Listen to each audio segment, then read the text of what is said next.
we've got some news that's breaking right now on Bloomberg TV India. Sources telling us right here that the Finance Ministry has clarified on that confusion over the Indian ownership and control for insurance FDI. Remember, there has, of course, been a lot of confusion on some of those factors that were needed. We are getting some kind of clarifications there. We are, of course, going to be joined by Gaurang, who's broken this story for us. Gaurang, what do you have?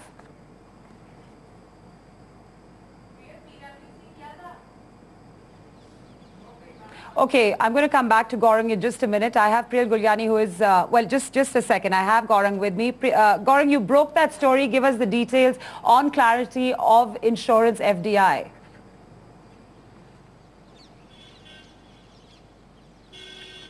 Well, what we can report at this time now is that going forward, regarding that doubt which had come in over the clarification with regard to parent companies, FII holdings perhaps affecting insurance companies, we can report now that sources in the Finance Ministry have confirmed that foreign holdings in the parent companies of insurance companies will not affect the Indian, the insurance companies being treated as Indian. They will continue to be treated as Indian. Of course, this is a crucial clarification coming in from sources in the Finance Ministry, saying that that view has already been taken. The earlier position, which was being held under 26% FDI regime, will continue to be held under the new rules as well. Now, this was crucially noted in the HDFC and HDFC Bank case, where the view was taken in the Finance Ministry that despite HDFC's 74% foreign holding, HDFC Bank would continue to be treated as an Indian entity. We can report to you now that that position will continue with regard to insurance in FDI.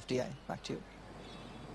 Gaurang, I want you to stay with us because I also have Priyal Gulyani, who's joining me right here in the studios. Priyal, this is a significant break because it has major consequences for the insurance sector. Can you give me an overall perspective in terms of this particular development? Well, essentially what Gaurang has tried and done is that this entire insurance FDI, which was stuck, really, the word that I will use is stuck. The entire insurance FDI was stuck because there is a confusion that really resulted once the rules really came out as far as the insurance FDI, as it pointed out that the ownership and control will have to be with the Indian, have to be Indian ownership and control for majority Indian ownership and control with regard to the insurance FDI, the precondition there. That led to the question that what happens if the holding company or the parent of the insurance company have significant FII investments, as is the case in the case of HDFC Bank, which has HDFC Life Insurance, ICICI Bank, which has ICICI Prudential Life Insurance. Both HDFC Bank and ICICI Bank have significant FII holding as companies. So would their FII holdings come in way of the overall calculation, and would their ownership therefore impact the insurance FDI? Because if that was the case, sure, Fatima, really, you wouldn't have seen any insurance FDI really going through. Right. And with this clarification, what really has happened, and what is the view that Gaurang pointed out, that the ministry has said we will continue to hold the same view as we did when the FDI of insurance was 26%. What does that mean? During that period as well, this confusion really came in when first insurance sector really opened up, and that point in time, the entire FIBB pointed out that as far as the FDI is concerned, this will be as per the IRDA regulations. IRDA in its regulation clarified that the parent holding will be considered the Indian ownership, and therefore this is a very, very significant move in the way forward as we see for the insurance FDI, for really things to buzz as far as insurance FDI is concerned. And Priyal, this brings me to the point, because you've been having these discussions, especially when you speak to legal experts, to tax experts as well, in terms of how this whole structuring does actually work. What were some of those key concerns that were expressed in the past? Because this clarification has those positive consequences specifically because of what we're saying here. In fact, Fatima, I also had the opportunity to speak to a lot of companies as well, and the people who are really probably advising the insurance company in terms of, or their partners who are looking at FDI or IPO route to go forward in terms of the entire move of the government. The entire process of the government would have been on a standstill if that confusion really continued. And, now there is almost like a seal to say that, yes, that confusion no longer exists. All right. I understand, Priyal, that we are being joined by Mr. Ashwin Parekh. He's the founder of Ashwin Parekh Advisory Services. Mr. Parekh, we're just breaking that story right here on Bloomberg TV India that the Finance Ministry sources are telling us that there's been a clarification on those confusion over the Indian ownership and control for insurance FDI. Specifically, the majority FI ownership of holding companies will not affect the insurance company FDI cap. What's your first reaction to that? Well, quickly, I must say that, this government really has taken a very positive move. And right from the very beginning, there has been a constructive approach. I mean, it reflects in this decision as well. The confusion has been removed. I thought somewhere it is in keeping with the original IRDA idea as well. Because if you go back and look at the way IRDA approved even 26% to begin with when the partnerships happened, it did not look into the FII content of the holding company at all. So to that extent, I must say that this clarification is a very welcome one. And it goes back to a simple concept. It says that irrespective of anything else, as well, as much as a holding company is registered in India, it has to be treated as an Indian company, and it meets with the definition of Indian management, ownership and control, basically. All right, Mr. Parekh, this is Priyal joining from the Delhi studio along with Fatima here. My question to you, sir, is that do you think that once there is a seal in terms of this clarification really coming in, there are already a lot of, discussions and works going on in terms of whether it is increase in FDI stake or increase in the stake by, the foreign partner, or you're looking at the IPO route. Do we see really that being pushed now with this clarity emerging? Do you see really action on ground, a comforting factor really for, moving in a speedier pace to begin with? It is. What was happening when the amendment was being discussed and even at the parliament level, before it finally received the approval, since the select committee had already in some form or the other clarified about this, there was a lot of action, there was a lot of preparation in this regard by various foreign companies. If you look at all the partnerships which have happened, most of the partnerships, I'm involved with more than 35 of the contracts, most of these had a built-in transfer kind of a clause with the proper regulatory or conducive regulatory conditions available. That has happened. So the preparations were on.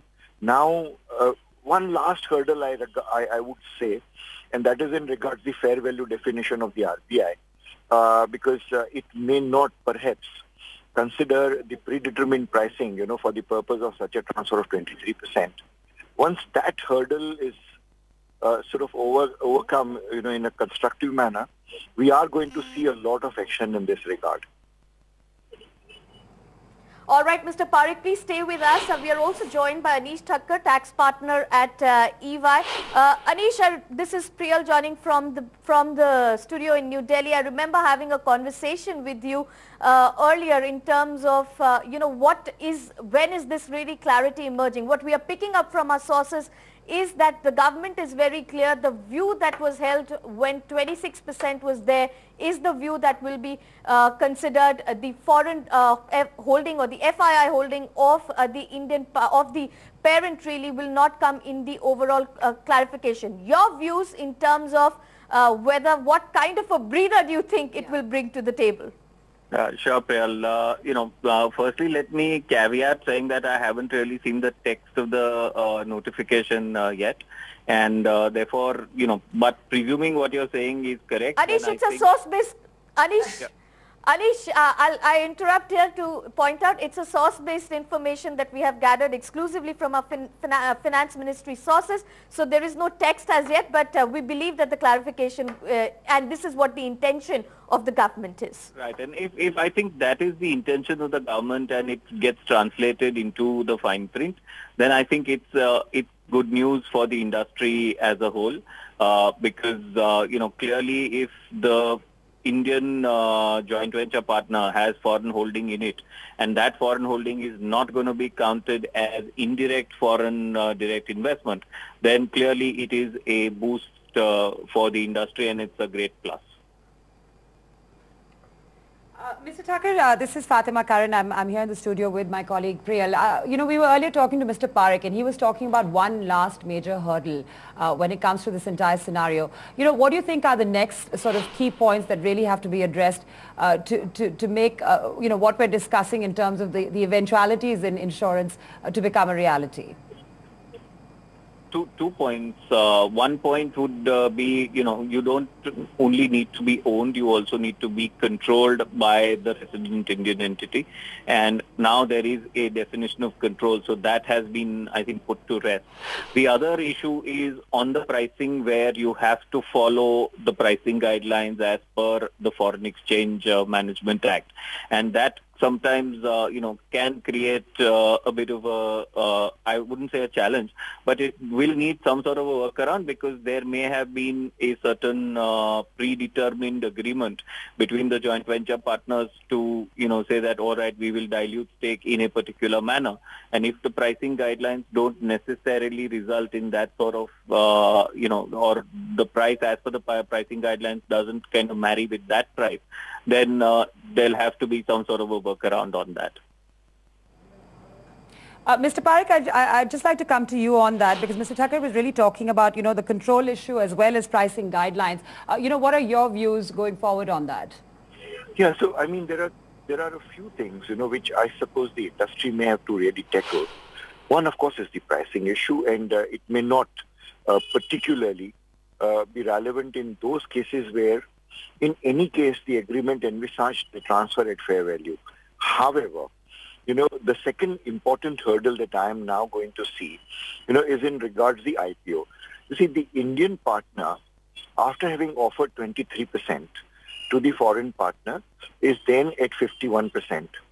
Now, he's literally in that form, if he's really contributed substantially to the value, and then you do find that out of the top 7 or 8 partnerships, the best performing ones, the Indian partner is the one who's really been able to distribute, customize the products to Indian conditions, and really do a larger contribution in the partnership.